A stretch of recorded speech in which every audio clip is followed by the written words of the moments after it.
Кечээки окуядан улам Баткен районунун Көк-Терек, Көкташ участкаларында электр энергиялары үзгүлтүккө учураган болчу.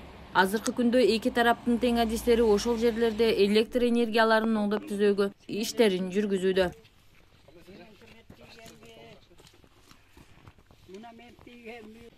Бүгүнкү күнү 28-числода абал тынч, бирок кеч светти полный тажиктар атып өчүрүп таштаган. Азыр свет жок бизде. Жарыктандыруу ошо жок, свет жок эч жерде. Эч ким менен байланыша албай атабыз. Светтин жоктугунан бүт телефондор өлгөн. Турабыз. Азыркы учурда иштеп атат экен, азыр качан күйөт деген маалыматтар барбы сизде? Менде маалымат жок. Качан күйөт, качан кылат? Мен ушу элдин эле коопсуздугу, элдин тынчылыгын эле көздөп турам.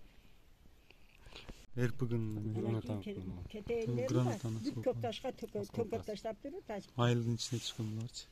Кетинде. Биз айылдын ичине карап Көкташтын эл баштады деп жалган айтыптыр.